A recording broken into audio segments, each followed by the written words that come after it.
Hello children, today we are going to continue our second chapter, natural resource, land, soil and water. About land we already discussed, and today we will discuss about the soil resource. How soil is a natural resource for us and all about the soil. Children, come to the soil resource. Children, how soil is a natural resource. You know that soil is a very important natural resource for us.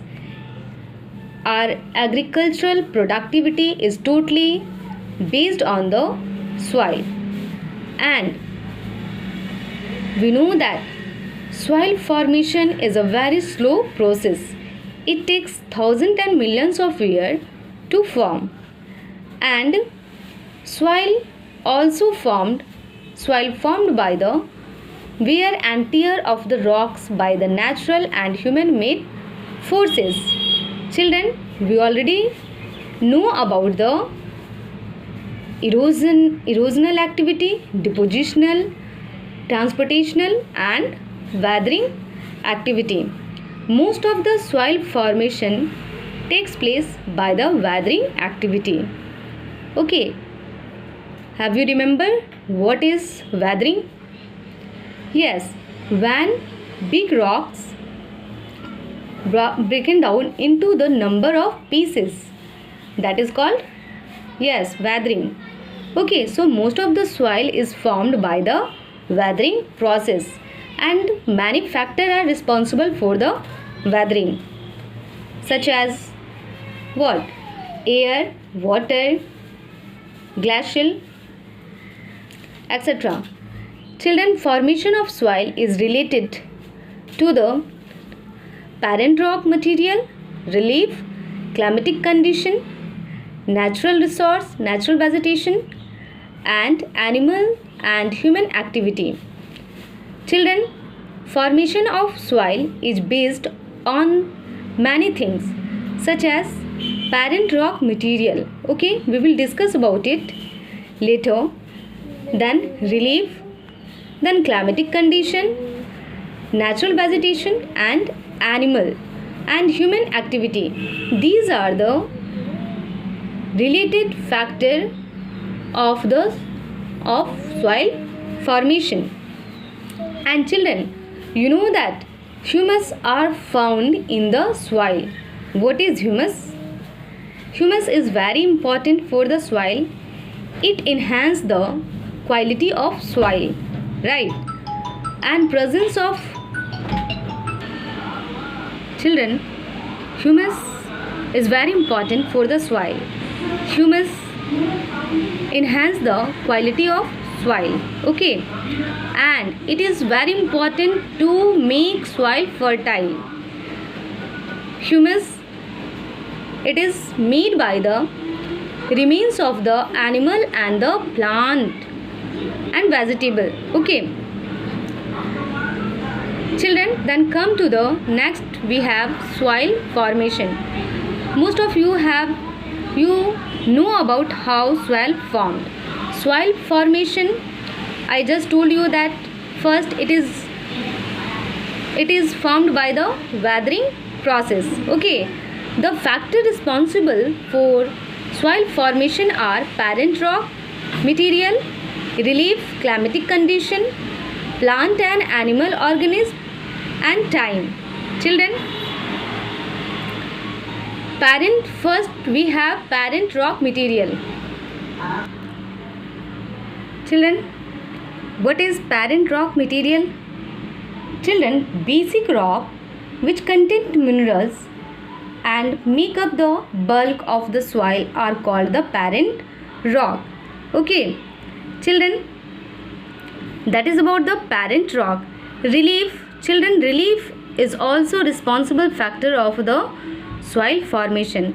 Relief, we know that height of the land is also responsible for the formation, because we know that in the mountain area, in the slopy area, soil erodes rapidly as compared to the plain area. So plain has thick layer of the soil as compared to the sloppy area. Okay, then come to the climatic condition. Children, in climatic condition we know that weathering process takes place due to the weathering process. Okay, and for weathering, temperature and rainfall is very important factor. So climatic condition is important.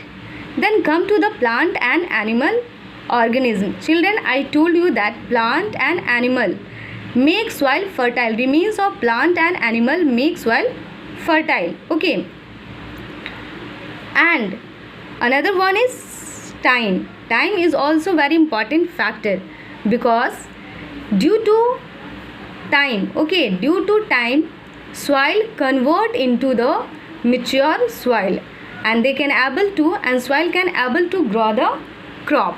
Okay, most of the soil I told you that soil take millions and the thousands and millions of year. Okay, children, that is about the formation of soil. And next come to the soil profile. Children, soil profile. What is soil profile? Have you idea about soil profile? Yes, children, a vertical layer. Okay, a vertical layer from the, you can see here I have drawn a vertical layer from the surface, okay, surface to the parent rock. This section is called soil profile. Okay, student, the vertical section of the soil from the surface to the parent rock called soil profile. You can see here parent rock, and these soil profile horizontally classified into 4 group. Okay, and their name is A horizon, B horizon, C horizon and D horizon.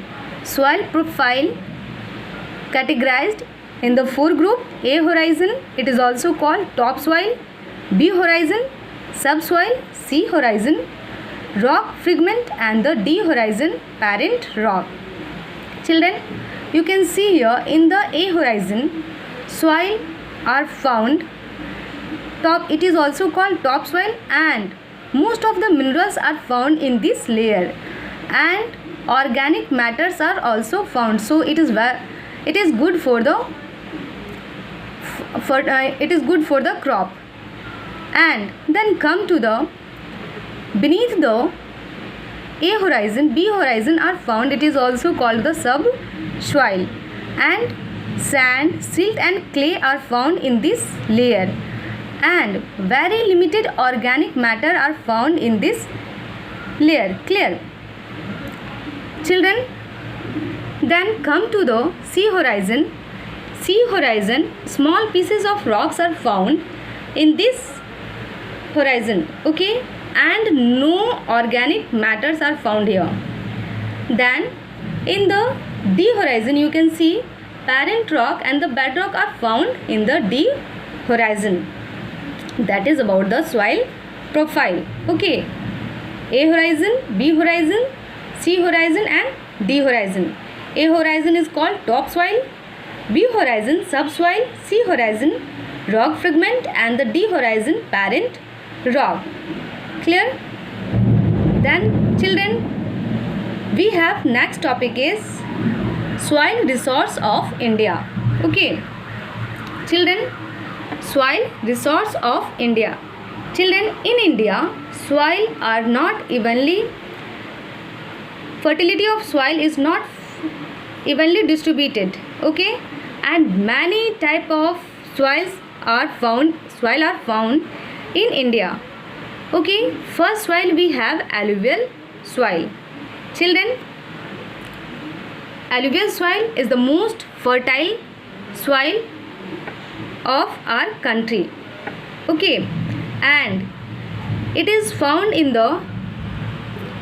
mainly found in the northern plain area. you can see here,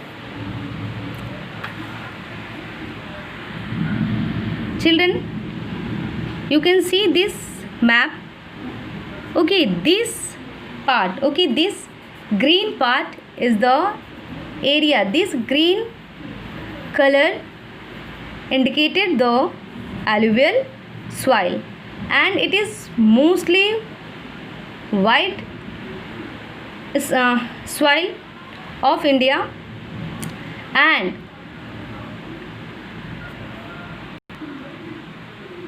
it is most fertile region also. Here we know that alluvial soil is this soil. Okay, this alluvial soil is mainly found by the depositional work of river. It is found in the west, okay, west from Punjab to east, in east from till Assam, and it is also found in the eastern coastal plain. And due to the favorable climatic condition, this area is the suitable for agriculture, and most of the agriculture in India done in this area. It is also suitable for the growing different type of crop. That is about the alluvial soil. Next soil we have black soil. Children, you can see here this area, black soil, it is also called the Ragur soil. Okay, it is also called the Ragur soil, and most of the black soil found in the Deccan Trape area. And children, it is also called black lava soil. It is also called black lava soil. And children, it is good for the cultivation of cotton, so it is also called cotton soil. Then come to the red soil. Children, red soil are red in color. Okay, you can see here this yellow light orange color, okay, is indicating the red soil, and red soil is red in color due to the presence of iron. And then come to the next, laterite soil. Laterite soil is mostly found those areas where heavy rainfall occur. Okay, and laterite soil is not good for the crop. Then come to the children, mountain soil. Mountain soil, you can see, okay, mountain soil found in the mountainous region, and it is rich in humus, so that's why coffee, tea can grow easily in this soil. Then come to the desert soil. Okay, desert soil is found in the hot and semi-arid region. Okay, and this soil is not good for agriculture, but by the irrigation facility we can grow crop here also. Okay, children, now about soil erosion we will discuss in the another video. Thank you.